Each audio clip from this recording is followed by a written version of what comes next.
সাথে সাংঘর্ষিক নয় কি? অবশ্যই সাংঘর্ষিক, অবশ্যই এটা আমাদের করা উচিত না। এখন বিকল্প যদি কোনো পথ আপনার কাছে না থাকে, কিন্তু যদি আপনি বাধ্য হন শেখার প্রয়োজনে, বিক্রি ডেফিনেটলি আপনি করবেন না। আপনি দান করবেন অন্য কোনো স্টুডেন্টকে, সাদাকা করে দিবেন যে তুমি এ করো। কিন্তু এটাও মানব দেহ নিয়ে এই এক্সপেরিমেন্ট, এটার বিকল্প যেহেতু আছে, পৃথিবীর উন্নত দেশগুলোতে আমরা জানি যে তারা ডামি দিয়ে তাদের এই কাজটা সারে, তো আমরা কেন সেটা করব না? আমাদের এটার জন্য দরকার কথা উঠানো, দরকার ভয়েস রেজ করা, দরকার এটার জন্য আমাদের প্ল্যান প্রোগ্রাম করা, যাতে বিকল্প পথ পাই।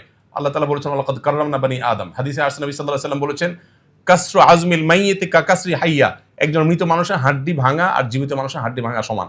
এখানে সমান বলতে কি বোঝানো হয়, এটা নিয়ে বিরাট বিস্তারিত ব্যাখ্যা বিশ্লেষণ আছে স্কলারদের ভিতরে। একটা হলো যে মৃত মানুষের শরীর নিয়ে কাটাছেঁড়া করা, এই যে আমাদের পোস্টমর্টেমের যে ইয়েটা আছে, এ জাতীয় যত আপনার কার্যক্রম আছে, এগুলো এই হাদিসের আলোচনা অনেক ওলামা একরাম নিষিদ্ধ বলেন, যদিও এর অন্য ব্যাখ্যাও আছে, আমি ডিটেইলে যাচ্ছি না। এরপরে প্রশ্নের উত্তর হলো যে বাসায় মা মেয়েদেরকে বা স্ত্রীকে নিয়ে যদি জামাতে নামাজ পড়েন, একামত দেওয়ার প্রয়োজন আছে কিনা?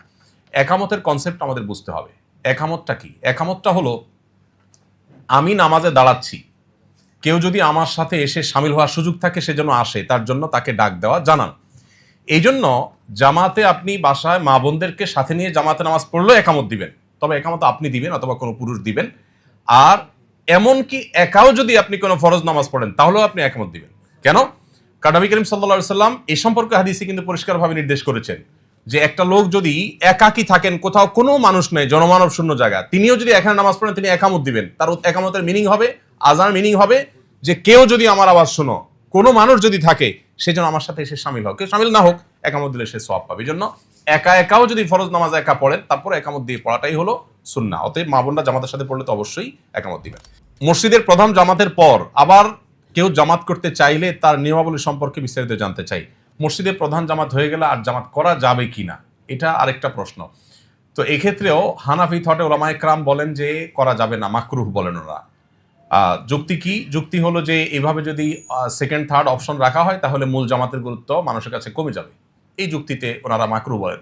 কিন্তু এর বিপরীতে আমরা অবশ্য নবী করিম সাল্লাল্লাহু আলাইহি সাল্লামের জীবনীতে একটা ঘটনা পাই। আপনারা অনেক হাদিসে শুনেছেন যে নবী সাল্লাল্লাহু আলাইহি সাল্লাম জামাতে নামাজ পড়ার পর এক ব্যক্তি মসজিদে প্রবেশ করলেন একা, তার নামাজ এখনো পড়া হয়নি, কোন একটা ফরজ নামাজ। তখন নবীজি বললেন যে তোমাদের কে আছো যে এই লোকটার সাথে জামাতে পড়ে তাকে জামাতের সওয়াব পাইতে হেল্প করবা?